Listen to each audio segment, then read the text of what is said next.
Nadie puede poner una cadena en el tobillo de su prójimo sin tener el otro extremo alrededor de su cuello. Frederick Douglass. La historia de la humanidad ha sido testigo de prácticas aberrantes entre los seres humanos. Sin duda alguna, una de las peores es la esclavitud. Esta práctica o institución, en varios momentos de la historia, ha existido a lo largo de los siglos y no ha desaparecido casi por completo hasta hace unos cientos de años. Esto es muy llamativo, debido a que la esclavitud ha existido en varios momentos y en varios lugares distintos del globo, desde las civilizaciones precolombinas hasta en Asia y África, y desde la antigüedad hasta la época contemporánea. No fue hasta hace poco tiempo que la mayoría de las sociedades tomaron conciencia plena de lo que era la esclavitud. En este episodio analizaremos la desconocida historia de la esclavitud y cómo fue cambiando a lo largo de las épocas y en distintas culturas, cuáles eran los estándares de quién podía ser esclavizado y quién no, y trataremos de entender cómo nuestros antepasados pudieron formar parte de esta aberrante práctica. Antes de empezar, entendamos qué es la esclavitud. Básicamente, la esclavitud es la práctica en la cual un individuo o un grupo de individuos queda subyugado a otro individuo o grupo, perdiendo su libertad y autonomía. Sobre el subyugado se le extienden derechos de propiedad, negando así su condición de persona.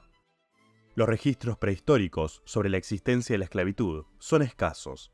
Si bien los antropólogos están de acuerdo en que esta existió desde esos tempranos momentos de la especie humana, esta no era una práctica demasiado común. Recién cuando las comunidades comenzaron a crecer y a asentarse, los primeros rastros de la esclavitud moderna son más visibles.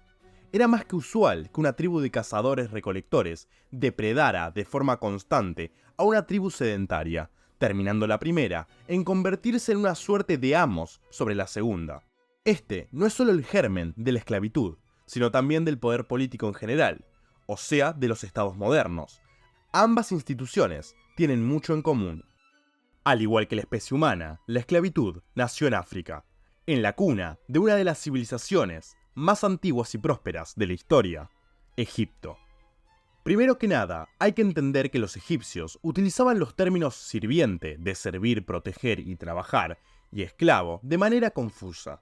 Ambas palabras eran usadas por los antiguos egipcios para referirse de manera indistinta a los trabajadores de las casas, como también de los sacerdotes, quienes eran nombrados como los sirvientes de los dioses. Durante el Reino Nuevo había un tipo de servidumbre, la cual no era una esclavitud, aunque era hereditaria y funcionaba a través de transacciones económicas entre jefes, por así decirlo. A su vez, estos sirvientes recibían una paga, cosa que los esclavos no recibían. Además, no veían afectadas sus libertades civiles. Incluso, muchas veces, eran contratados para realizar trabajos específicos.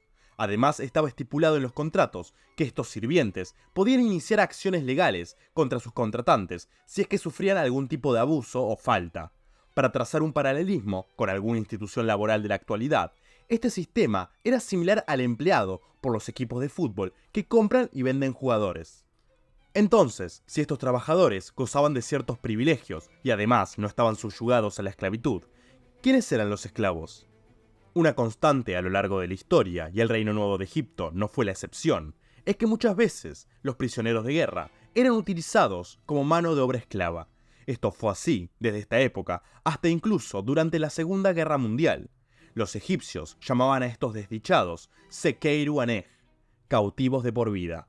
A estos prisioneros se los marcaba en el brazo derecho, a la altura del hombro. Si bien quedan muchas dudas sobre la confusa utilización de los términos sirviente y esclavo, en el de los prisioneros de guerra, podemos estar bastante seguros de que eran personas esclavizadas y no meros sirvientes. El imaginario colectivo tiene que el antiguo Egipto fue una sociedad profundamente esclavista, algo que las fuentes históricas no parecen demostrar ni de cerca, desde ya que había esclavitud, pero en mucha menor medida que en otras civilizaciones de su época.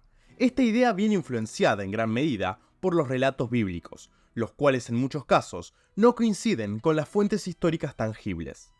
Hasta el siglo IV a.C., durante la época tolemaica, durante la dinastía del faraón Ptolomeo I, general de Alejandro Magno, la esclavitud no existía en Egipto a gran escala. Es verdad que había ocasiones en las cuales los ciudadanos libres eran forzados a trabajar para el reino por periodos de tiempo, pero eso no era único de los egipcios y mucho menos único de esa época. A día de hoy, muchos estados obligan a trabajar a sus ciudadanos para ellos, desde las mesas electorales hasta el servicio militar obligatorio. Hagamos el paralelismo más claro de la siguiente forma.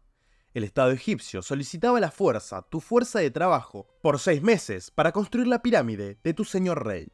Es como que ahora a nosotros se nos solicitase obligatoriamente a participar del servicio militar por nuestra nación o alguna otra excusa que le parezca linda y honrada a la mayoría de los esclavos, quiero decir, ciudadanos. Para aquellos que les resulte sorpresiva esta comparación, recuerden que la naturaleza del Estado nunca cambió y nunca cambiará, y tiene sus raíces en la misma semilla que la esclavitud, en la imposición de un grupo de individuos sobre otro por medio de la fuerza o amenaza de esta.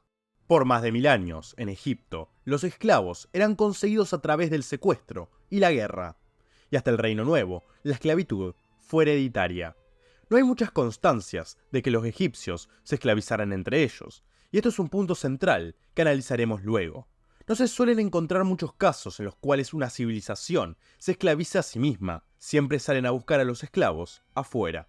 Algo común que podía pasar, no solo en la civilización egipcia, era la esclavitud temporal por pagos de deudas. Algo interesante a destacar sobre la esclavitud en el antiguo Egipto es que nunca hubo mercados de esclavos. Las ventas siempre fueron entre particulares o entre particulares y el Estado. Otra cosa llamativa es que había tribunales que se encargaban de proteger a los esclavos para que estos no sufrieran abusos por parte de sus dueños. También había formas para dejar de ser esclavo en el antiguo Egipto. Las mujeres podían casarse con un hombre libre, usualmente sus dueños, y así dejaban automáticamente de ser esclavas. Otra forma un poco más romántica, si se quiere, era la adopción. Un hombre libre podía adoptar a un esclavo y así éste conseguía su libertad. Como dijimos al pasar, el mundo griego era mucho más esclavista que el egipcio. Si bien hasta el día de hoy continúa habiendo un gran debate entre los historiadores sobre qué tan esclavista eran las polis griegas, lo que es innegable es que la esclavitud era algo normal para los helenos. Los antiguos entendían a la esclavitud como algo natural y necesario. Incluso los estoicos, en un principio, y los primeros cristianos, no la cuestionaban. Es verdad que con el desarrollo intelectual griego se dieron varios debates aislados sobre el tópico. Eso lo podemos encontrar en los diálogos socráticos e incluso algunos estoicos expresaron la primer condena de la esclavitud de la que se tenga un registro histórico. Si los griegos eran más esclavistas que los egipcios, los romanos, sucesores culturales de los griegos, fueron todavía más allá. Como en el caso de los egipcios, la mayoría de los esclavos del Imperio Romano fueron conseguidos gracias a las invasiones romanas emprendidas durante el siglo III a.C.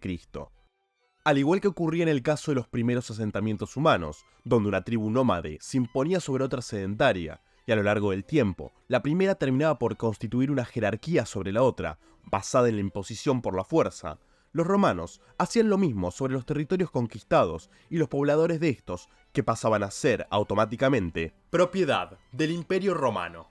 La esclavitud por deudas y la esclavitud voluntaria también eran moneda corriente. Muchos criminales eran reducidos a la esclavitud. A su vez, esta era una condición hereditaria por parte materna. O sea, si una esclava tenía un hijo con un hombre libre, el hijo de ambos sería esclavo sin importar la condición de su padre.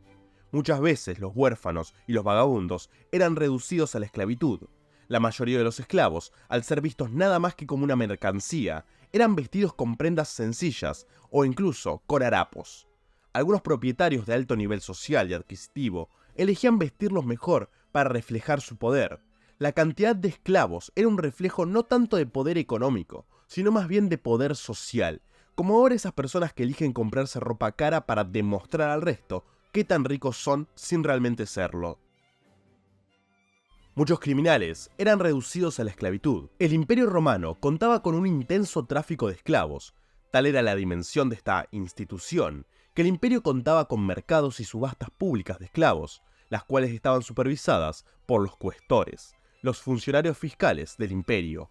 Muchos de los esclavos eran provenientes de Egipto, África del Norte, Asia Menor, Galia y Grecia. Los esclavos griegos eran muy apreciados debido a su refinada educación y eran utilizados como esclavos maestros por parte de sus dueños. La cercanía entre los esclavos y sus amos, en muchos casos, era física. En la antigua Roma, las relaciones sexuales con los esclavos no era considerado como infidelidad, ya que eran vistos simplemente como objetos.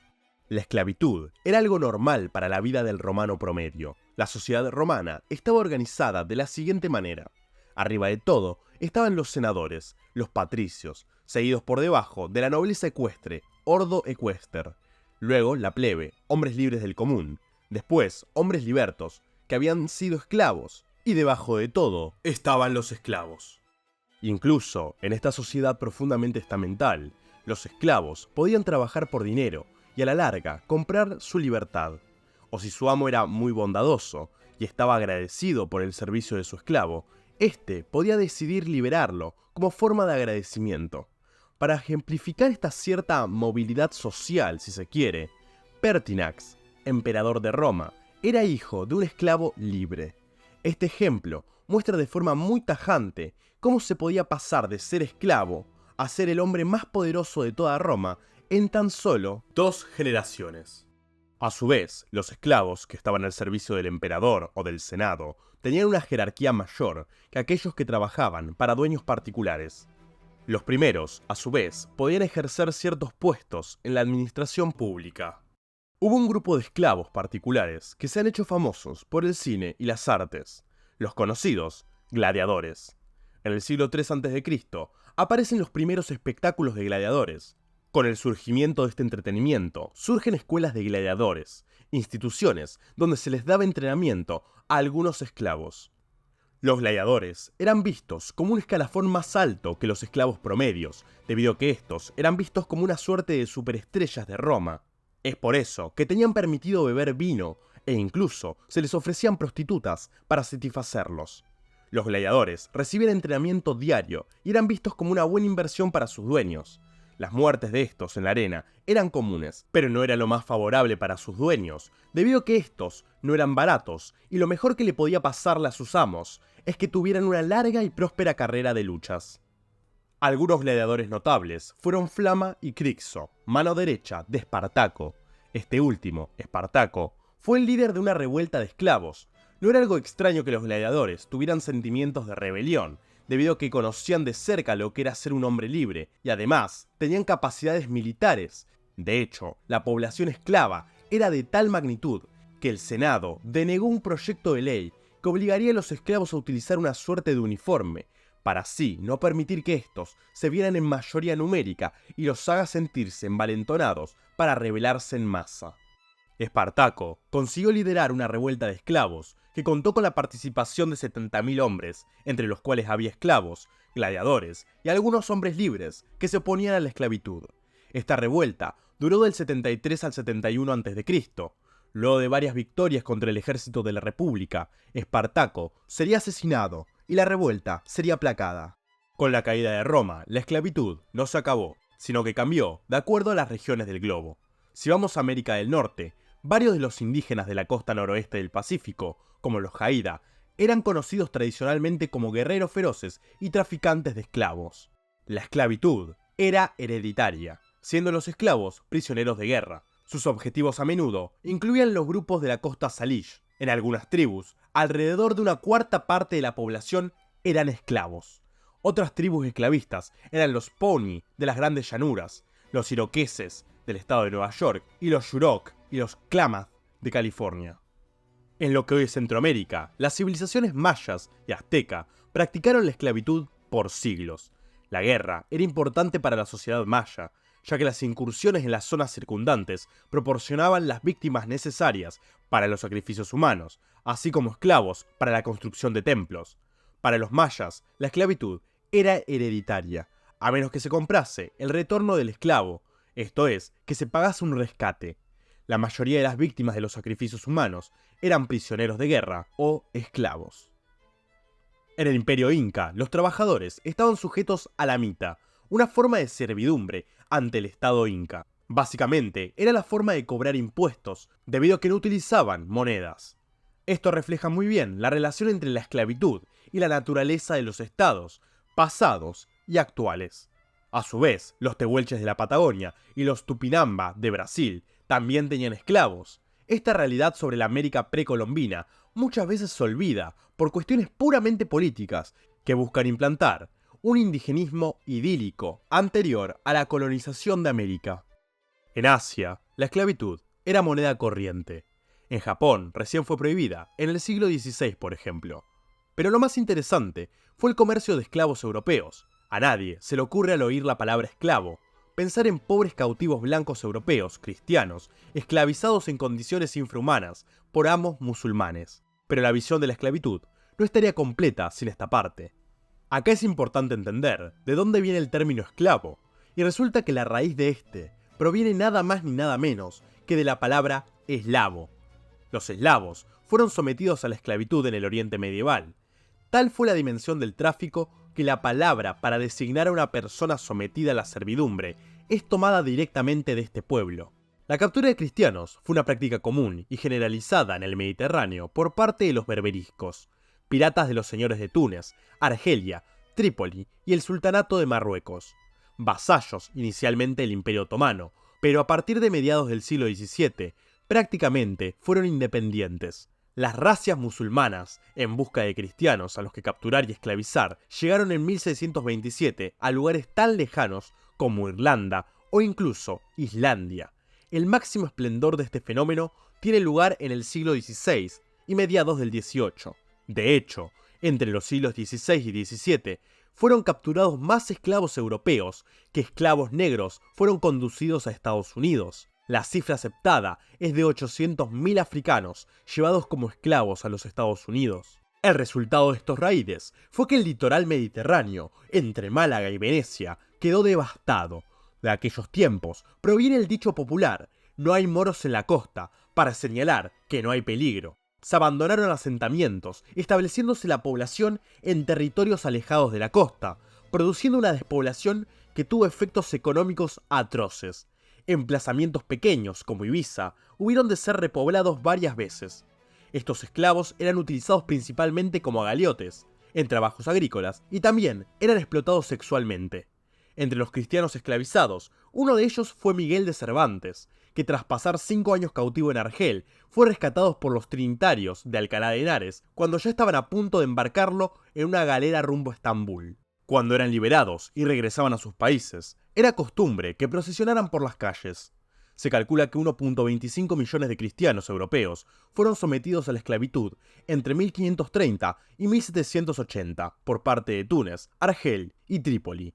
Pero no solo fue un fenómeno mediterráneo. Entre 1450 y 1700 fueron esclavizadas 2,25 millones de personas, capturados por los tártaros y enviados a Estambul.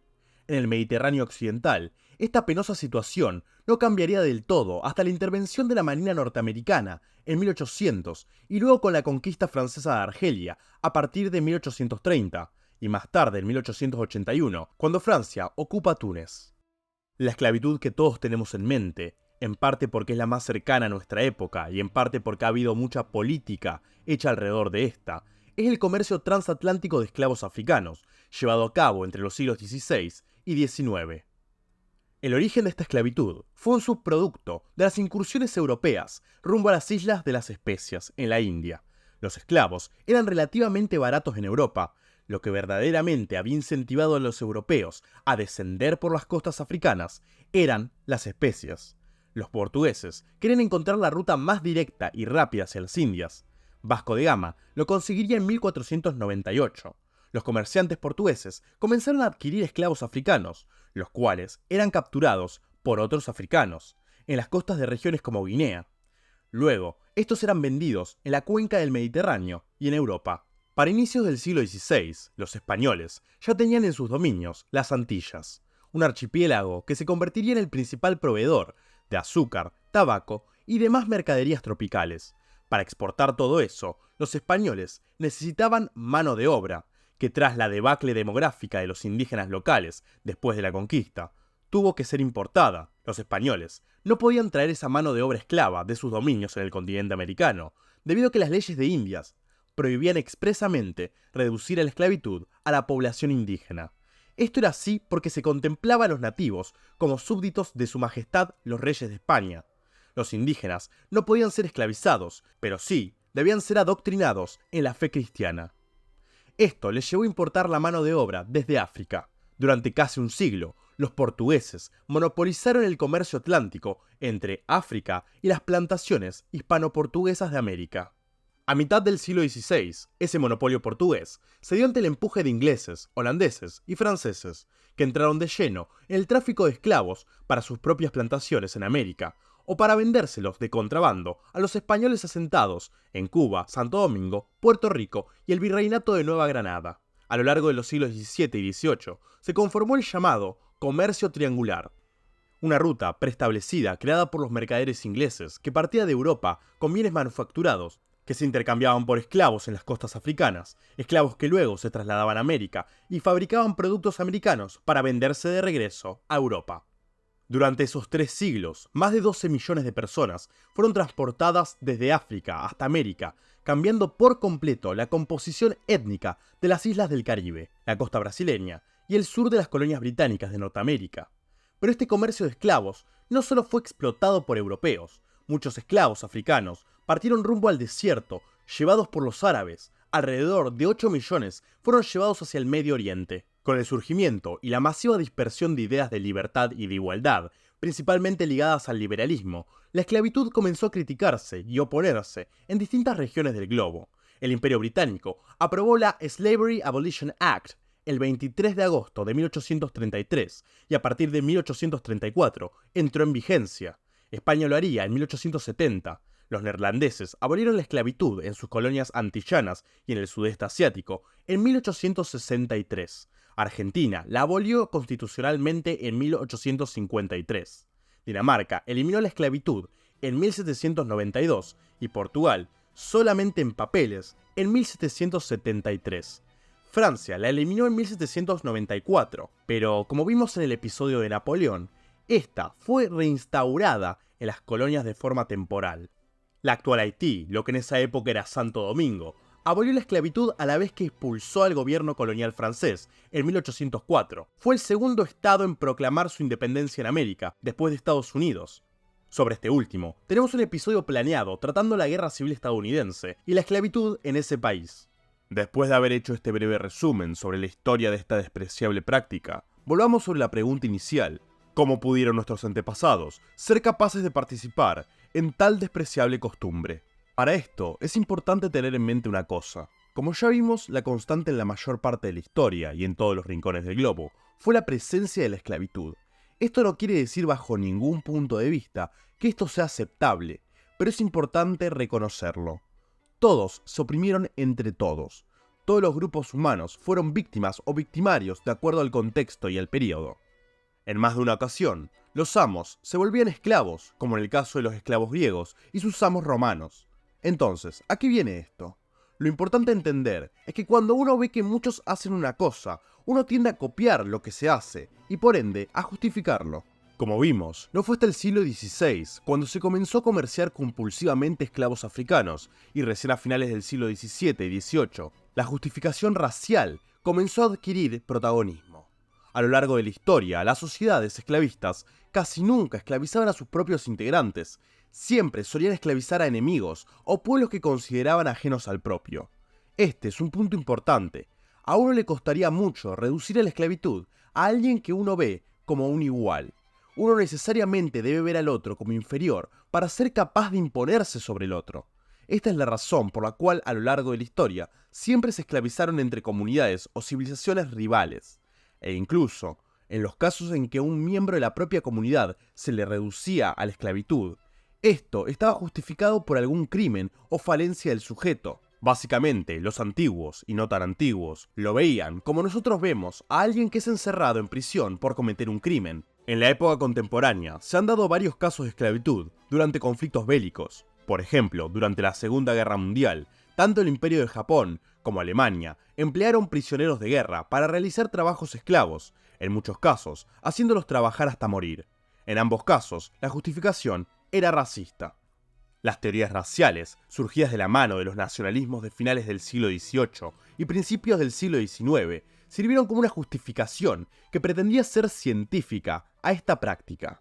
Esto muestra cómo aquellos que estuvieron empeñados en mantener la institución esclavista durante los años del abolicionismo trataron de hacer todo lo posible, todo tipo de malabares filosóficos y pseudocientíficos, para probar que aquellos que ellos veían como inferiores, lo eran, sin duda alguna. Es probable que los residuos de estas asquerosas ideas de superioridad racial siempre queden en ciertos sectores de la sociedad. Lo importante es que la mayor parte de los individuos no solo que no creen en estas ideas, sino, más importante aún, no viven en base a ellas.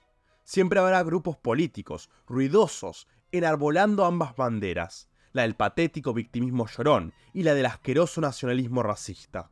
En un próximo episodio vamos a indagar más en estas ideas pseudocientíficas y sus terribles resultados. Al día de hoy, no hay países que reconozcan abiertamente la esclavitud. Si bien la esclavitud sexual en muchas partes del mundo es una abominable realidad, esta no es abiertamente reconocida por los estados donde ocurre, y en muchos casos ocurre bajo la participación de políticos y demás integrantes del Estado. Desde ya, que hay muchísimo por lo que luchar aún, pero a pesar de eso, la abolición de la esclavitud en gran escala es más que una victoria de la humanidad y de nuestro tiempo. La historia no es lineal, siempre se pueden dar giros sorpresivos, y siempre que hay un avance en un campo, puede haber un retroceso en otro. Lo importante es siempre mantener el norte hacia el tipo de comunidad y sociedad en la cual nos gustaría vivir, y empezar a predicar con el ejemplo a nivel local e individual. Esa es la forma más ética de mostrar al mundo nuestras ideas y valores.